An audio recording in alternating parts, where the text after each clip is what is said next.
Good evening students. देखो बच्चों, अपने आज एक नया विषय स्टार्ट कर रहे हैं और वो है अपने जियोग्राफी यानी कि भूगोल।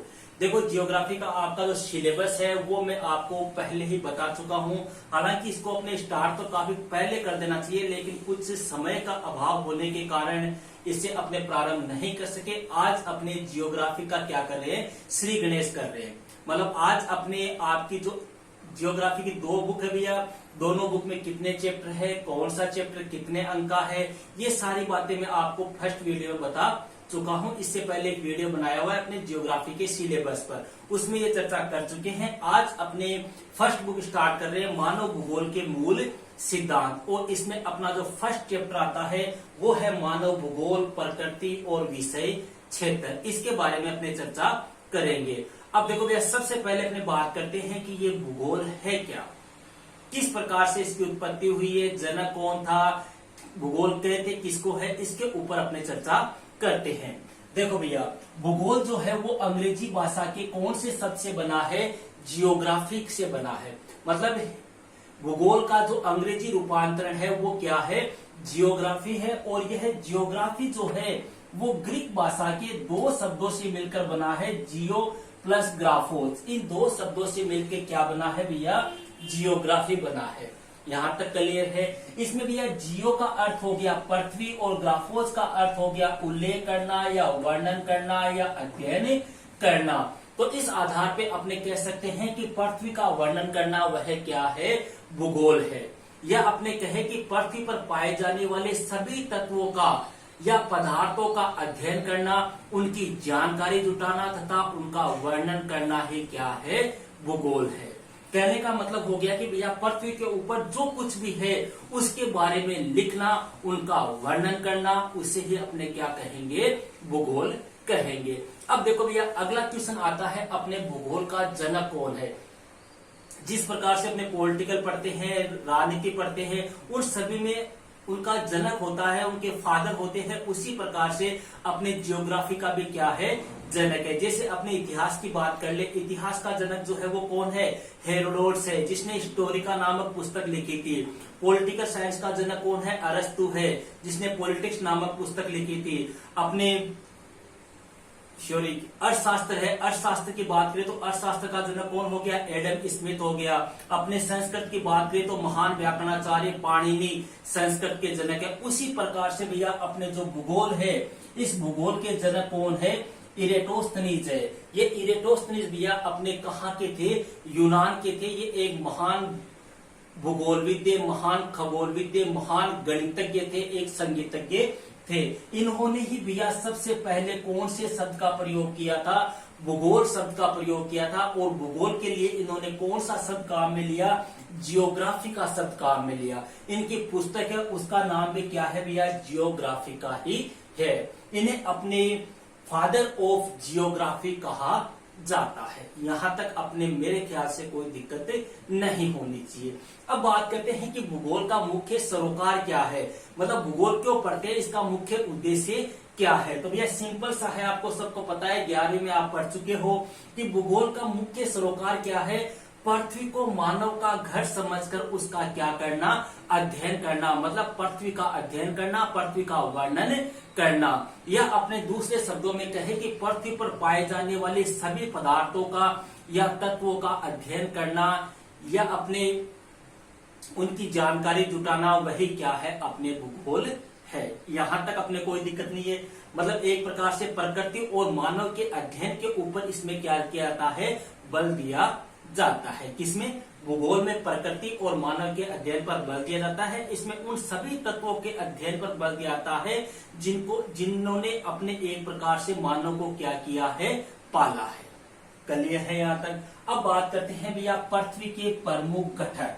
देखो, पृथ्वी के प्रमुख घटकों की बात करें तो अपने पृथ्वी के प्रमुख घटक कितने हैं, दो घटक है भैया। पहले घटक हो गए प्राकृतिक घटक, या अपने जिनको क्या कह सकते हैं, भौतिक घटक भी कह सकते हैं। दूसरे घटक कौन से हो गए? मानवीय घटक। मानवीय घटक का मतलब जिनका निर्माण जो है वो किसके द्वारा कराया गया है? मनुष्य के द्वारा या मानव के द्वारा जिनका निर्माण किया गया है या करवाया गया है, वह कौन से घटक होंगे? मानवीय घटक। क्लियर है? अब यह इन्हीं दोनों घटकों के आधार पर अपने भूगोल की कितनी शाखाएं हैं? 2 शाखाएं हैं। देखो ये भी अपने क्वेश्चन बनता है, अपने कितने घटक है? तो 2 घटक है, प्राकृतिक घटक या अपने भौतिक घटक, दूसरे हो गए मानवीय घटक। और शाखाएं पूछ ले तो भी अपने कितने हो गई?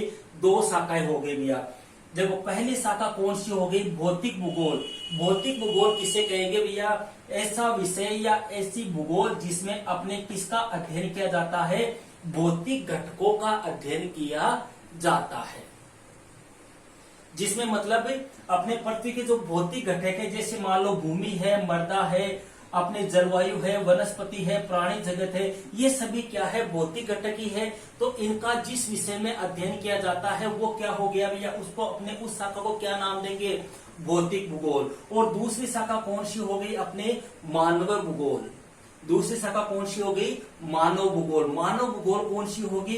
जिसमें अपने किनका अध्ययन होगा? मानवीय घटकों का अध्ययन किया जाएगा। वो कौन सी होगी?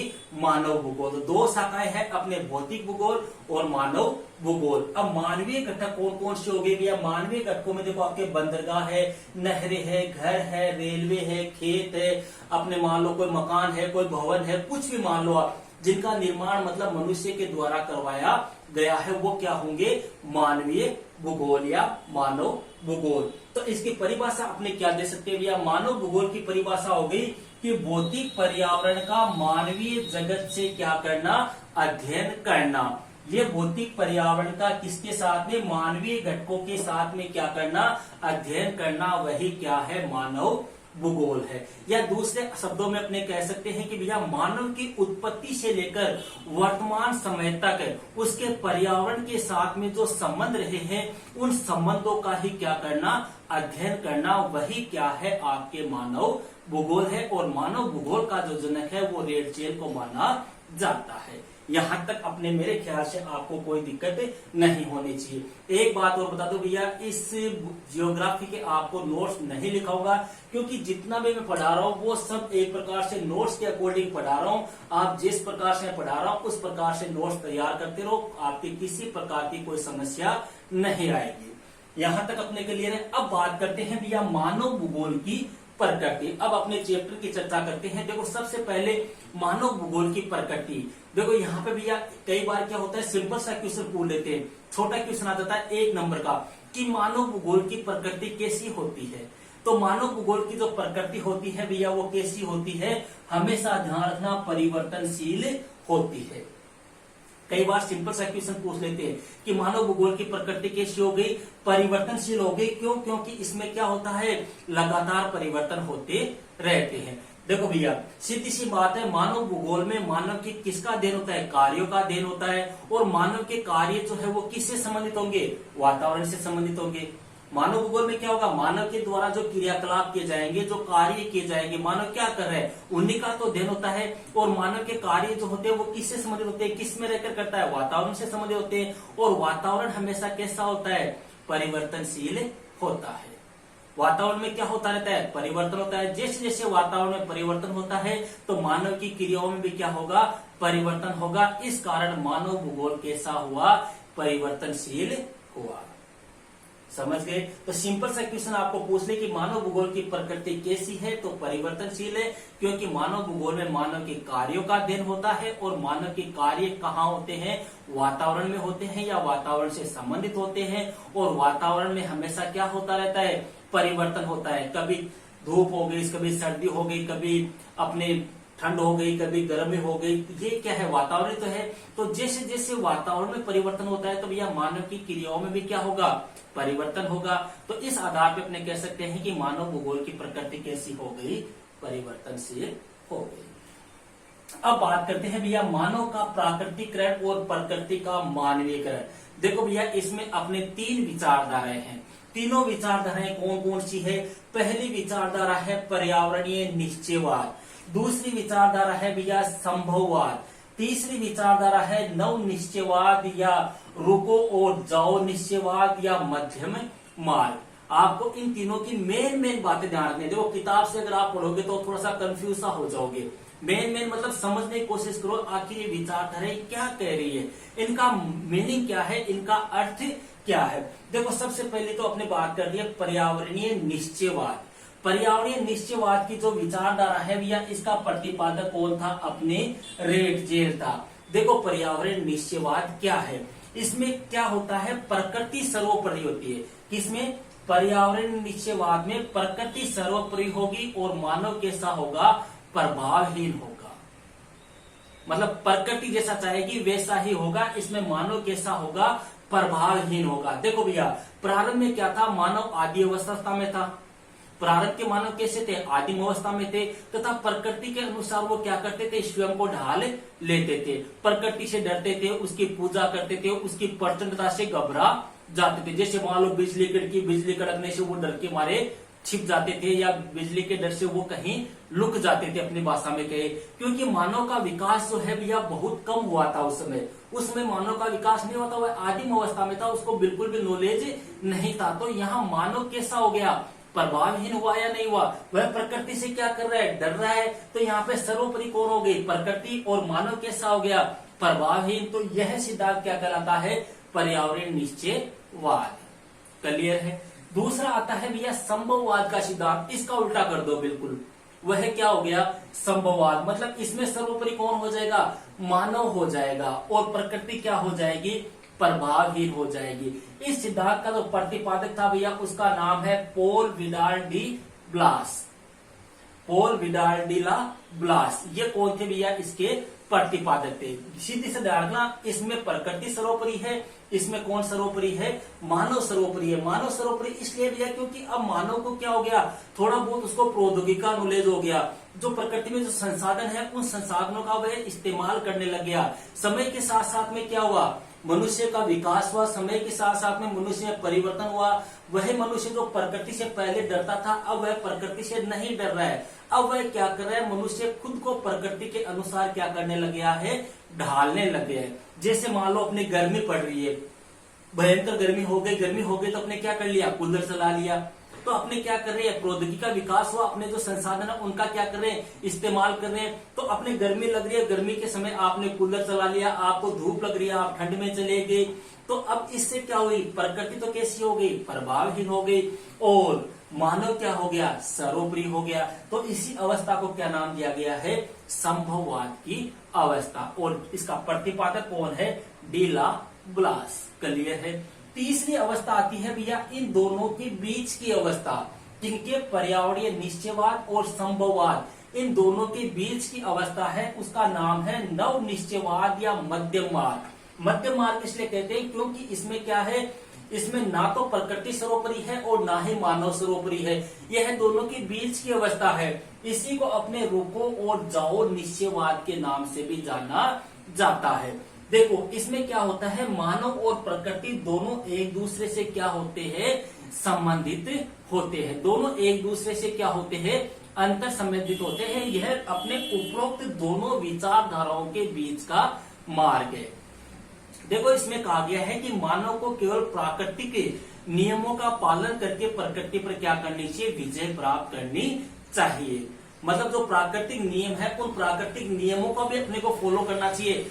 जैसे मान लो आपको जैसे अपने 10th क्लास में पढ़ा होगा आपने सतत विकास, सतत पोषणीय विकास, अर्थात ऐसा विकास जो पर्यावरण को बिना नुकसान पहुंचाए हो, वह क्या होता है? सतत पोषणीय विकास। ठीक है? तो यहाँ पर यह कहा गया है कि यहाँ पर अपने मनुष्य को किस प्रकार रहना चाहिए? संतुलन बना के रहना चाहिए। प्रकृति के साथ में संतुलन की अवस्था बनाए रखनी चाहिए। अपने मतलब आपका कार्य भी हो जाए और साथ ही साथ में प्राकृतिक नियमों का पालन भी हो जाए। तो वह अवस्था कौन सी हो गई? नव निश्चयवाद या मध्य मार्ग या रुको और जाओ निश्चयवाद। क्लियर है? ये तीन आपके विचारधाराएं है। अब भैया आपके सिलेबस में एक छोटा सा टॉपिक और आता है, उसमें सिर्फ आपको 2-4 नाम है वो आपको रटने पड़ेंगे। अपने टॉपिक का नाम आता है मानव भूगोल के क्षेत्र और उपक्षेत्र। मानव भूगोल के क्षेत्र और उप क्षेत्र। देखो भैया यहाँ पर अपने एक बार क्वेश्चन आया था, देखो मानव भूगोल के क्षेत्र कितने हैं, मानव भूगोल के भैया अपने 6 क्षेत्र है। कितने क्षेत्र है, 6 क्षेत्र है, और प्रत्येक जो क्षेत्र है उसको उप क्षेत्रों में भी बांटा गया है। तो एक बार क्वेश्चन पूछ लिया था, अपने जो आर्थिक भूगोल है, इस आर्थिक भूगोल के कितने उप क्षेत्र है, इस प्रकार का एक बार सिलेबस में से क्वेश्चन आया हुआ है। तो सबसे पहले तो ध्यान रखना, अपने ये क्षेत्र कितने हैं इनको आपको रखना पड़ेगा, इनमें कोई समझाने वाली बात नहीं है। क्षेत्र कितने हैं भैया, 6 है। पहला सामाजिक भूगोल, दूसरा नगरीय भूगोल, तीसरा राजनीतिक भूगोल, चौथा जनसंख्या भूगोल, पांचवा आवास भूगोल और छठा है आर्थिक भूगोल। भैया पहला जो क्षेत्र है उसके तो उप क्षेत्र है 7, और लास्ट वाला जो क्षेत्र है उसके उप क्षेत्र है 6। क्वेश्चन उस लास्ट वाले से पूछा हुआ है कि आर्थिक भूगोल के कितने उप क्षेत्र है। इसके अलावा भैया राजनीतिक भूगोल है, उसके भी 2 उप क्षेत्र है। देखो राजनीतिक भूगोल के कौन से हो गए, एक तो निर्वाचन भूगोल और एक सैन्य भूगोल, ये किसके हो गए, अपने राजनीतिक भूगोल की। सामाजिक भूगोल की बात करें तो भैया सामाजिक भूगोल में अपने व्यवहारवादी भूगोल है, अपने सामाजिक कल्याण का भूगोल है, अपने चिकित्सा भूगोल है, ऐतिहासिक भूगोल है, अपने लिंग भूगोल है, सांस्कृतिक भूगोल है, अपने अवकाश का भूगोल है, ये सभी क्या है, उप क्षेत्र है। और आर्थिक भूगोल की बात कर ले तो आर्थिक भूगोल में अपने संसाधन भूगोल, विपणन भूगोल, कृषि भूगोल, अपने पर्यटन भूगोल, अपने उद्योग भूगोल, अपने अंतर्राष्ट्रीय व्यापार भूगोल, ये सभी किसके उप क्षेत्र है, आर्थिक भूगोल के। तो ये था भैया आपके जियोग्राफी का फर्स्ट चैप्टर, मानव भूगोल, प्रकृति, विषय और क्षेत्र। मेरे ख्याल से आपको कोई इसमें प्रॉब्लम नहीं होनी चाहिए। अगर फिर भी किसी प्रकार की आपके कोई समस्या आती हो तो आप कमेंट बॉक्स में या अपने टेलीग्राम ग्रुप पर आप मुझसे पूछ सकते हो। ओके भैया, तो मिलते हैं नेक्स्ट वीडियो में एक नेक्स्ट टॉपिक के साथ। That's all.